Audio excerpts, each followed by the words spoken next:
want to jump into the message here. My notes are back there. We're going to see if I need them. But my wife said, you spent 3 years studying this. If you don't know it, 3 years ago, I went back to school to get my doctorate and did a research project on our church. Literally did a research project on you guys. 300 surveys, 31 interviews, 5 focus groups. And today, I'll be sharing publicly the findings from that for the first time. In 8 days, I'll be standing before a panel to defend this dissertation. If I pass, I graduate, Carrie and I are going to Disney World. If I don't pass, Carrie's going to take a friend.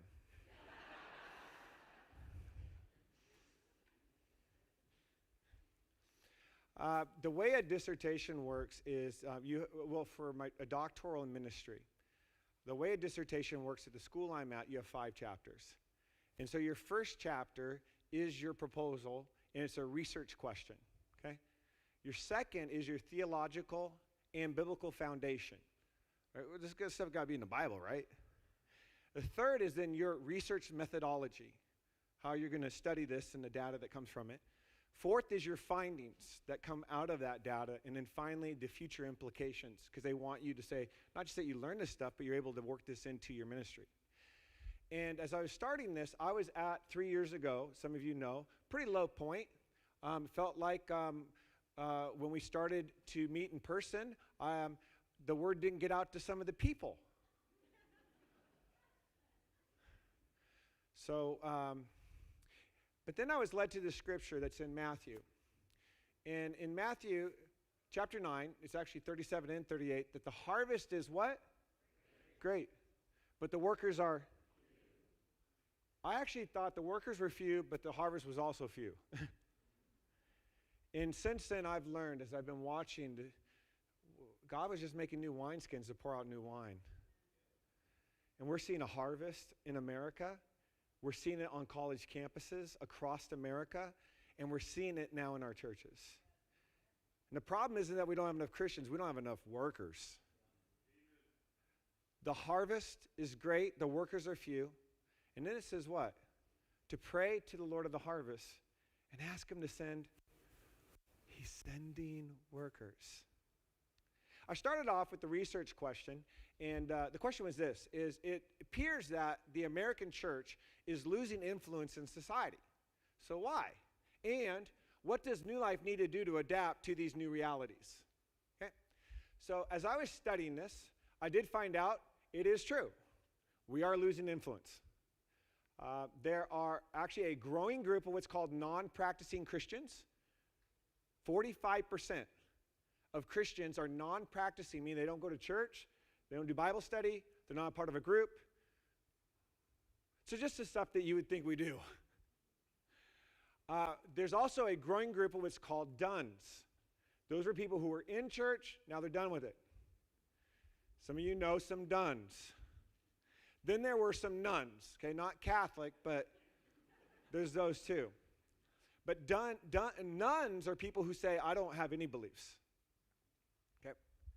So I was looking at that going, wow. Then I began to dive into it a little bit more, and I began to discover that there were reasons why. And you've heard a little bit of it. One of the number one reasons was disconnection. People would actually go to a church for a while, connect to nobody, leave, and nobody noticed. And with that, there was a growing loneliness in America. The 3 loneliest people in America, number 1 statistically loneliest person in America is a young adult. Isn't it interesting that they're also the ones that were the first to leave?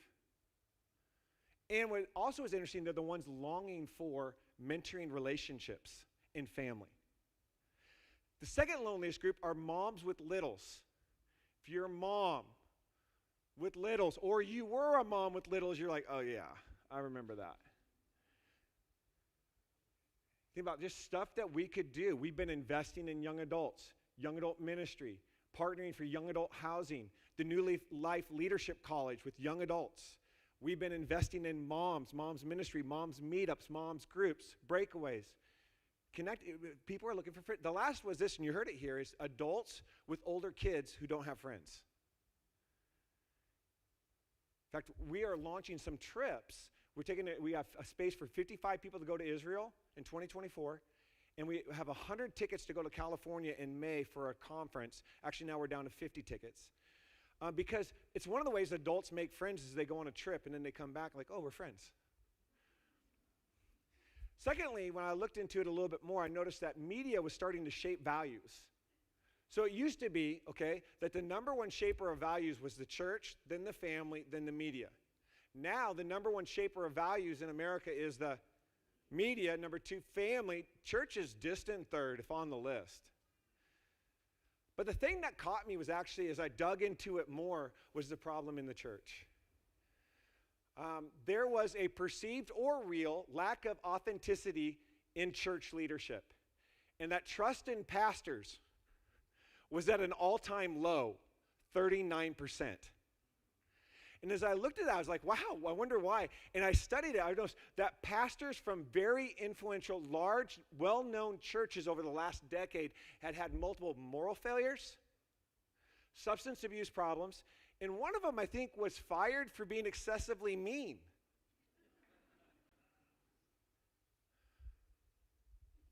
We live in a culture where there's a celebrity culture in America. It had made its way into the church, and we had a celebrity culture in church. There's people serving God I'm not here to point fingers. I'm just saying that this is the way the people who don't go to church think. They have mansions, multiple jets, and sneakers that cost more than their food budget for the month, which I really love sneakers. And they ask the question, is church just a show?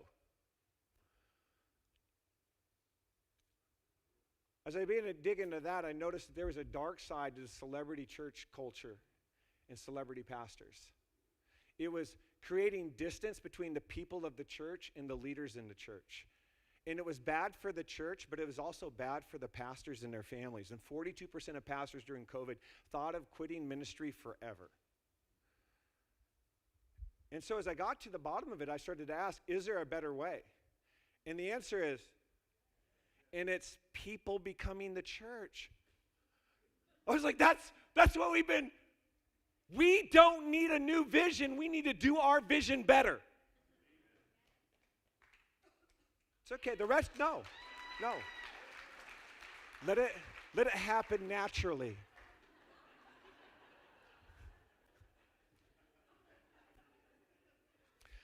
So then in chapter 2, what I did is I took 5 things that New Life teaches. And I said, I wonder, how deep are the biblical and theological roots of the things we say? So with this, you're studying all of the Bible from Old Testament and New Testament, Hebrew and Greek commentaries. You're also doing a lit review, which is probably about 50 books. And as I dove into that, what I noticed is this. I took the 5 things we say. So one of the things we say is the next wave, right? We're always investing in the next wave. We're talking about kids and youth. You've heard us say, whoever wins the heart of kids wins the future, wins the community, wins the families, wins the heart of God. You know, as a church, we invest a ton into our youth, a ton into our student ministry. But I'm studying this going like, why? And then I have this aha. Go ahead and hit to a couple slides. It says here, I read this. It says, I am the God of your fathers, the God of Abraham, the God of Isaac, the God of Jacob. And it hits me. When God introduces himself to humanity, he says, I'm a God of generations. Like the reason why we believe in the next wave isn't because we think it's cool to invest in youth and kids. It's because it's in the nature of God. You can't know God unless you know a God of generations. Like his reflection of his image is in a multi-generational church. If all you have are friends your age, you're missing something. If it's a church with only young people, there's a burnt out pastor. If it's a church with just older people, it's going to be a church that's empty eventually. And the music's a little dated. So then I studied out another thing we say. We call, is it On the Mission with Jesus? And so then I studied, so when you start with creation, God's Spirit is present. But then I saw something I'd never seen before. God's Spirit was present and moving. And then I went over to the garden, a Garden of Eden with Adam and Eve, and God's Spirit was present but also moving.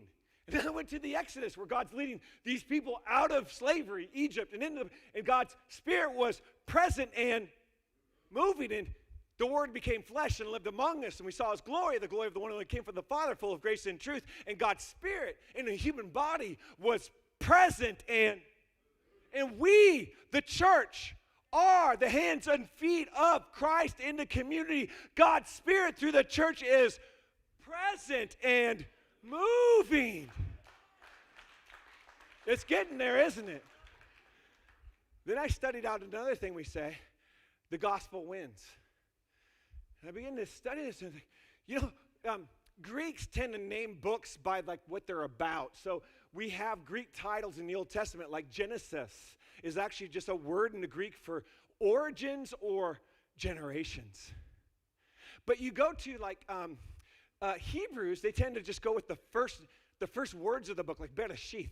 I mean, they're just, Wele Shemeth. They will just use whatever the first words of the book are. What's interesting is the Gospel of Mark, second book in the New Testament, the first words of the book are, this is the good news about Jesus, the Messiah, the Son of God. Imagine what it would be like to be in a church gathering like, hey, turn to the book of the good news about Jesus, the Messiah, the Son of God. Like, what is this stuff? And when you realize this, as you read this, the good news is about a God not distant, not a celebrity pastor God, not a God hanging out in the green room. Am I getting too close? It's a God who enters into the suffering of humanity. It's the reason why suffering is the heart language of humanity. It's why the message of the cross is transformational in every language. Because we believe in a suffering God who conquered sin, death, and evil through the cross. We can enter into the sufferings of our community. We're not a distant church saying, hey, come see us on Easter. But we were sent out to dive into. Keep going. Arrows out. I started to see, especially right there in the beginning, you had the Tower of Babel where they're building up. Let's build for ourselves a tower up to the sky and make our names famous. Celebrity church. That didn't work out well for the Tower of Babel. But God finds in the next chapter a person by the name of Abraham and says, I'm going to bless you, and through your family, all nations will be blessed. God's blessing is upon whoever will be a blessing to the nations in his name. This church does not exist for you. You exist for the church, and the church exists for the world, for the glory of God. We're not holding gatherings. We're sending people out. It is never going to be our seating capacity, but our sending capacity. It's never going to be what happens in this building only. It's what happens outside this building as the body of Christ. Arrows out. Then I started to study this last one, and the last one was this, is people becoming the church. And I started in the Old Testament, because I was like, I don't know if it's in the Old Testament, maybe it might be true. And I noticed there was a tribe in the Old Testament called the tribe of Levi, and they were a priestly tribe. And so in my mind, you have the priestly tribe, and you have all the non-priestly tribes, and the priestly tribes are to make sure that all the other tribes are healthy and holy before God. And it's true. But then I'm reading in Exodus where it says, no, you are called to be a kingdom of priests. And then I read over here in Peter where it says that we're a royal priesthood. Anybody here feel like they're a priest? God thinks you are. God thinks we are. Like, the role was never for the Levites to have, like, you're the priest to the tribes. The role of the Levites were to train the people to be the priests to the world. That's the priesthood of all believers that 500 years ago started the Reformation. It's 500 years later, and let me tell you, every 500 years, God says the church needs a yard sale. So I studied these out. I saw that, like, they're in the Bible. So I felt better. So let's do some research on it. 300 surveys, 31 interviews, 5 focus groups. I have probably 30, 40 slides with data on them. My dissertation will go out to everybody who we have an email for. In here, I'm going to show you 3 of the slides on one slide. So, top disciple makers. This was from a study I did to learn how to do research for my dissertation. Okay? And what I did is I asked people, who are the 3 people that discipled you? And they got to, who are the 2 people that discipled you? So they got to pick 2. And what was interesting is when I looked at the 2 people that because it's going to add up to 200. When I looked at, there were probably 20 things that people said. The number one that people said, they actually, you said names of people in the church that when I followed up and interviewed, they all had one thing in common. They all had been through tragedy. And they are what I call wounded healers. For those of you who are here who have gone through trauma, tragedy, and it brought you closer to God, as a church, we thank God for you and that you're a part of this church. You are the wounded healers in this church. You are our best disciple makers. Then it was pastor, not the pastor that you had now, it was the pastor you had when you first came alive in your faith. And it reminded me how important first steps are. So we're getting real serious about our starting on the mission. When someone says yes to Jesus, we want everybody going to starting on the mission because we want everyone thinking they need to be part of the church. We're not spectators. We're not just showing up. We're a part of this thing. We give to it. Our gifts are on the mission. What we do outside of here is on the mission. And then the last was a parent's example. And I thought it was interesting is they didn't pick what a parent did. They picked what they saw their parents do during the week when no one else was watching. It's the reason why Jesus XP is so important, that we teach people how to have a time with Jesus because kids are watching. That when tough things happen, families join hands and they pray. Those are the discipleship moments. Then I went over to favorite moments for church planting. And by the way, I had everybody rate all of our church plants.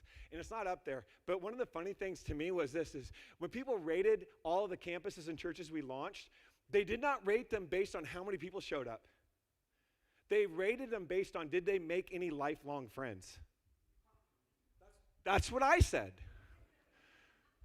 Favorite moments, though, for people was this. The number one favorite moment that you guys said was when people got baptized. And it didn't surprise me because we didn't come up with our vision. Another church gave us an assignment to launch a church for people who are not part of a church. And when we do God's assignment, we have God's blessing. Secondly, it was new people coming. I had somebody, I've always wanted to come to church. Do you have somebody that you wish was sitting next to you? What if they were sitting next to you next year? And then the third was a feeling of ownership. There were people who never really felt like they were owners in the mission. They weren't one of the 12 disciples. They were just part of the crowd, nameless crowd. And all of a sudden they started to feel like, wait, Jesus is calling me. Yes, Jesus is calling you to be one of the 12. That's what New Lifers said was the top stories, top memories. But then I looked at what happens when we get stuck. I noticed as we went through this, there was a number of people who felt stuck at New Life. By the way, people who study this will say there's 6 stages of spiritual formation. And if you get started in your faith, you're like, oh, this is great. I'm excited. I'm hungry. Now I'm growing. I'm getting involved. I'm starting to give. I'm like feeling ownership. And if you do it long enough, you hit a point where what? You hit what's called a wall. The wall is where many Christians in America drop out of the American church. And they might even say, I wasn't being fed or it's not deep enough. What's on the other side of that wall? Deep humility, selfless love. That if you could get over that wall, that's where the biggest impact was. We get stuck when there's a life disappointment. That was the number one, that something happened in your life that was a disappointment that it just you did not see coming. What got me excited was what got people unstuck. People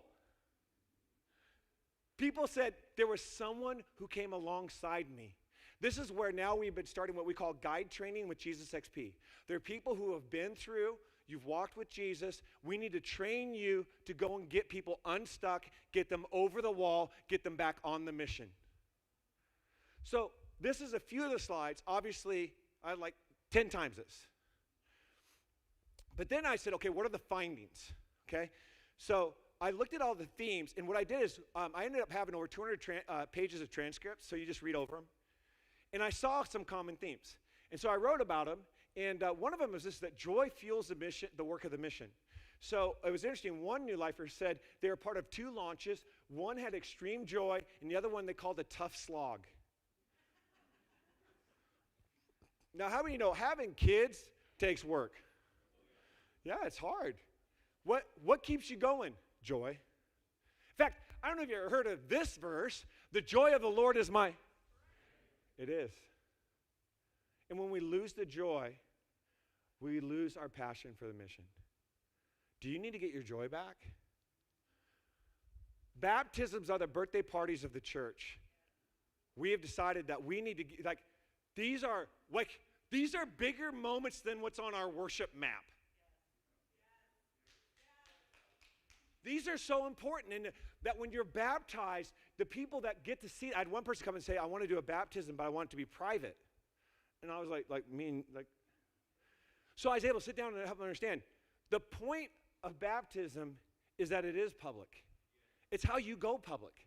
You don't have to say a bunch of words, but can you imagine Jesus listen, I want to be baptized, but I just don't want anyone to know about it. Go to the 4th one, though. New works are the best way to get people off the sidelines and reach new people. That Tacoma team, I bet you go to, how many of them you think have been a part? Yeah, this is my 5th church plant. When churches stop launching new works, new churches, new campuses, new ministries, the church begins to die. I saw a study, in this study, as I was doing this, it said this. Did you know more than 90% of adults, more than 90% of adults who say yes to Jesus do so in a church that is 5 years or less? 90% of adults who say yes to Jesus do so in a church that is 5 years or less. Well, I'm like, well, we're not less than 5 years. Oh. And then I saw good news. Any church that launches another campus or launches another church, every time they do it, it resets their clock.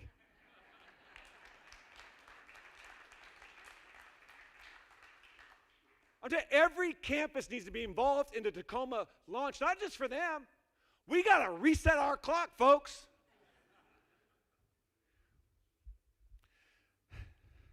The 5th chapter then was the implications. And I said, okay, what does this mean for the future of people becoming the church? And this next slide's gonna look familiar because you're gonna be like, hey, you've been testing this stuff out on us. And I'm like, yeah, I know, yeah. It's a research project on you.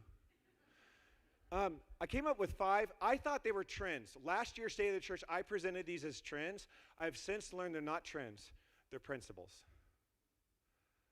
And the first one we talked about, and we spent all year doing this, blurring the lines between pastors and people.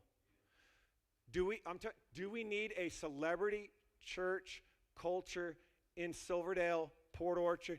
Well, first of all, you wouldn't go to those places, would you? The world doesn't need more celebrity pastors. What if Jesus was the name everybody knew? So blurring the lines means this. I'm not more called than you.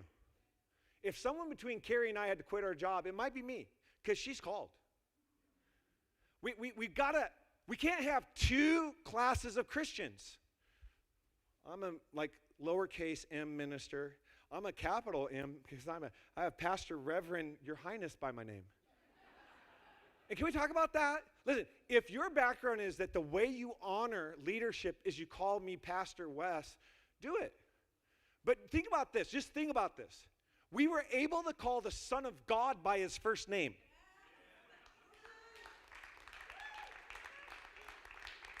So, let's be respectful and all that. I really believe that. And again, I would never correct anybody. But I'm not offended when somebody calls me Wes. The second one's what I want to spend my time on, and then we'll have to hit the other ones in future State of the Churches, because we're going to be spending I hope, the next couple decades here.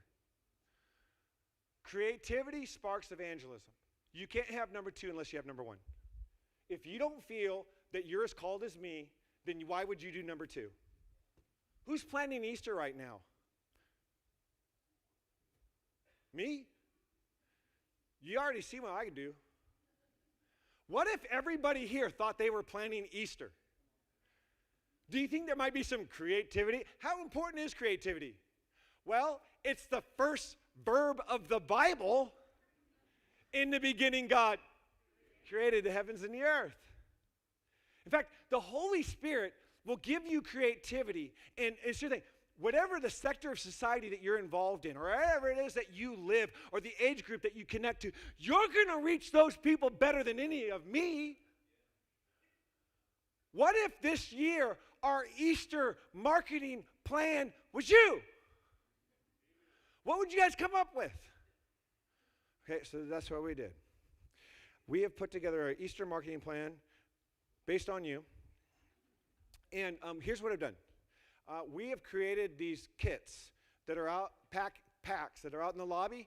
They have all the different campuses from Tacoma all the way to Bainbridge. And you can go there and pick up your pack. They have an introvert pack and an extrovert pack. The introvert is you just grab one of these cards. That's it. Okay.